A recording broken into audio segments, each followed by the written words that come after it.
Bridge is a game full of legends. There's Garozzo, Hammond, Maxroth, Bobby Levin, names that will be forever etched in the history of our beloved game. But today, I wanted to talk about a player who might surpass them all. At just 28 years old, Michal Klukowski is not only breaking records, but is setting new standards for greatness in our game. Could he be the best player of our generation? Could he be the greatest of all time?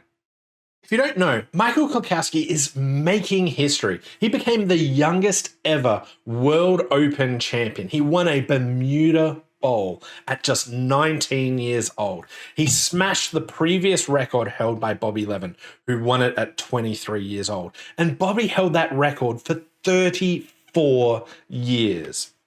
But Michal's meteoric rise doesn't actually stop there. He's gone on to win 6 major titles and 3 more World Championship titles as well. And he's only 28 years old. So how did this all happen? But Michal got his first break playing for the Poland juniors. He was playing in the under-21s team and managed to get a World Championship title at just 16 years old, playing in the under-21s category in 2012. But after that, that helped propel him to go and play in the open field and compete where he's had so much success. But he wasn't done with the juniors. After he'd already won the Bermuda Bowl, the top event in 2015, he was like, why not? Let's go back and play an under-26 title. So he went back to the junior field and won for Poland again in 2016. Remarkably, he's the second person ever to have gone and played a World Open tournament and then go back and still win a World Junior Championship. This is a feat that's shared by Roland Rohalski from Germany. But what's even more impressive about this, he was still eligible for under-21s. But to understand just how extraordinary his feats here are, it's important to compare him with the giants of our game. How does he compare against Garozzo and Bob Hammond, who are 2 of the people that get the title of greatest of all time? Well, Garozzo, he won 13 world titles, 10 of which were Bermuda Bowls. But he didn't win his first one until he's 34 years old. 6 years older than Michal is now, who already has 3 Bermuda Bowls and 6 world titles already to his name. What about Bob Hammond, another titan of the game? He won his first Bermuda Bowl at 32. He has 12 world titles and 2 senior championships, and 10 of those were Bermuda Bowls. What about Jeff Maxroth, one of the most successful American players of all time? He won his first Bermuda Bowl at 25 and has 8 world championships under his belt.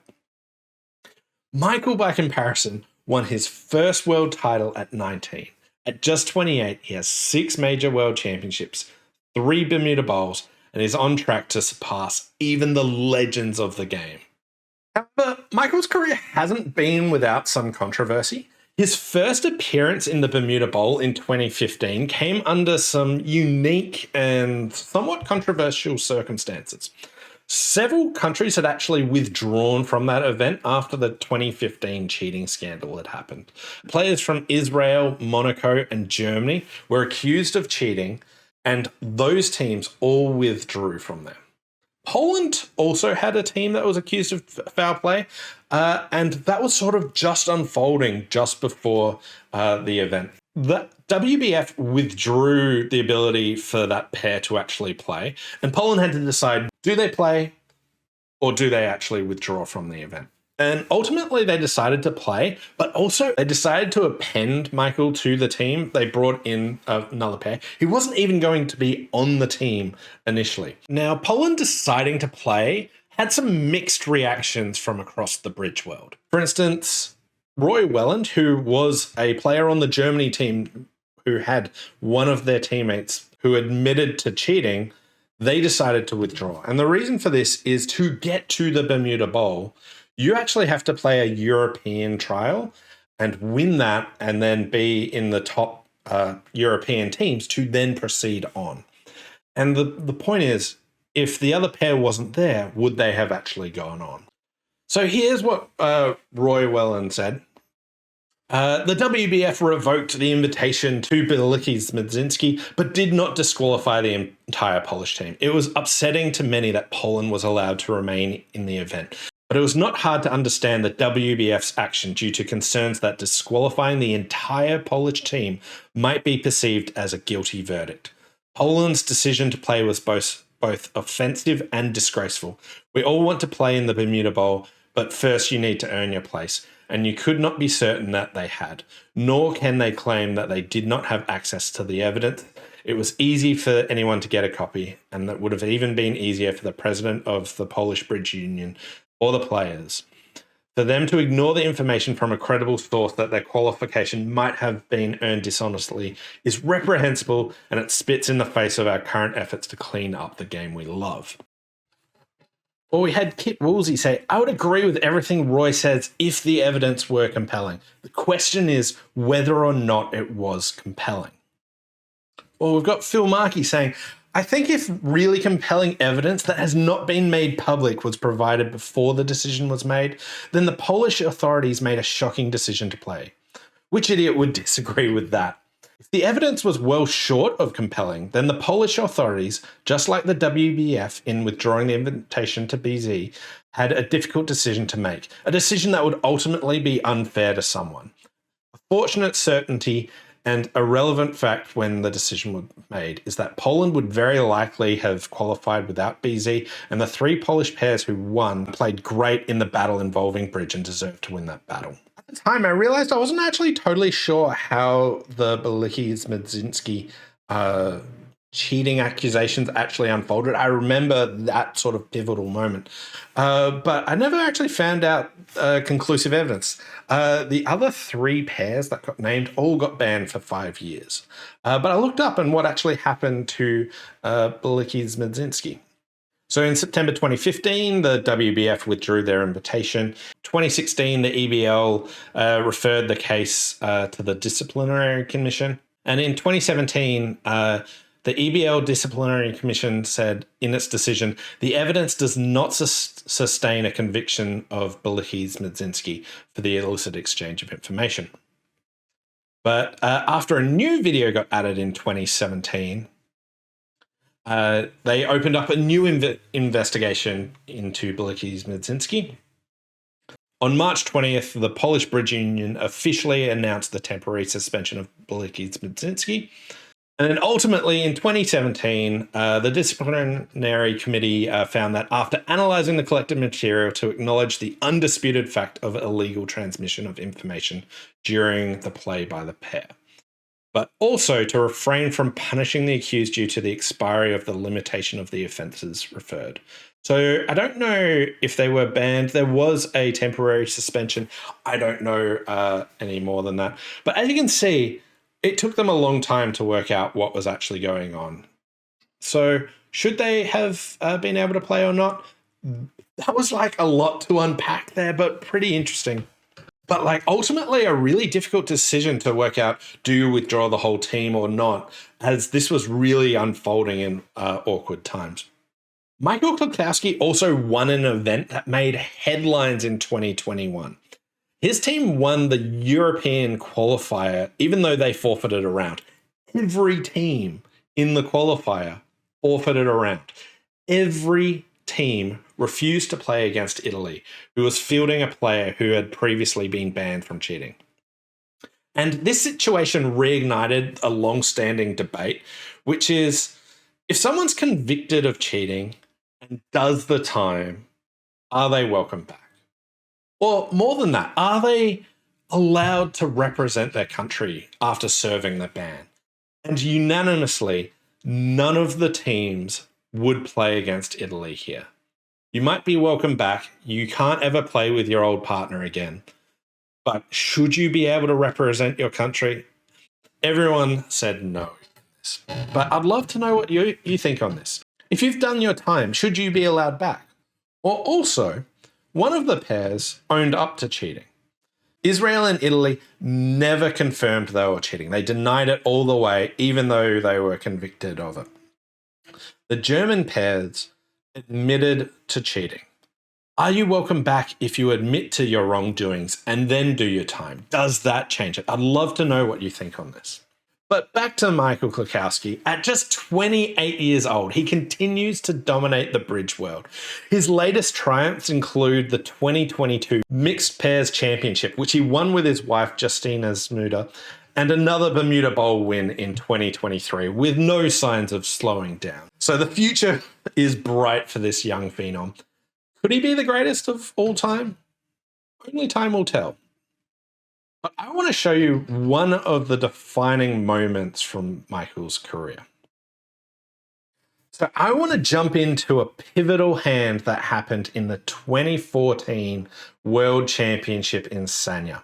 This was the Red Bull World Bridge Series. Can you believe that bridge was sponsored by Red Bull? Still shocks me to this day. Anyway, this was the first time that he got a World Open title. So here, Michal is playing against the nickel team, which includes Bobby Levin, the previous youngest World Open champion, and he has quite the hand here. So he's got 3 spades, 3 hearts, and 7 diamonds, and a fantastic hand. Now, we'll see how Levin and Weinstein handled this hand. So here, Levin opened 2 hearts. And Steve Weinstein, looking at this hand, was like, if partner's got king to 6 hearts, I can see that we can get 6 heart tricks and 7 diamond tricks, and I want to protect my king of spades. So on this hand, got the ace of spades lead, and everything is looking great. And here, East plays the 10 of spades. And then they switch to a heart and get a diamond ruff to go down. Here, West had a really awkward opening lead problem. They've got 2 aces against a slam. Which one would you lead? They chose spades, which was the option to keep this alive. And then ultimately, not just thinking, hey, they're in a slam, let's take that other ace. They reasoned that Weinstein wouldn't have just bid slam, missing 2 cashing aces, and had to work out what was actually going on. Their partner's 10 of spades would have been a suit preference signal to show that, hey, partner, I like the higher bid suit. Excluding trumps, excluding spades, and would have been asking for that heart ruff. And they managed to beat 6 diamonds a trick. At the other table, here, Piotr Garis opened 2 diamonds, which was weak in one of the majors. Michal bid 2 no trumps, asking partner what his major was, and 3 clubs showed hearts. He then showed diamonds, and North showed a shortage in spades. And again, he wanted to protect his king of spades and play the hand himself. But this time, because they've managed to change who the declarer was, here they got to play 6 hearts from Michal's side, which doesn't suffer the diamond ruff here. So they managed to make 12 tricks in 6 hearts and pick up 17 imps on this hand. They went on to beat nickel by just 9 imps. This hand was absolutely pivotal in helping Michal get his first world championship. And he managed to do this against the person who previously held the title of the youngest ever world champion. Another defining moment was when he won his first Bermuda Bowl.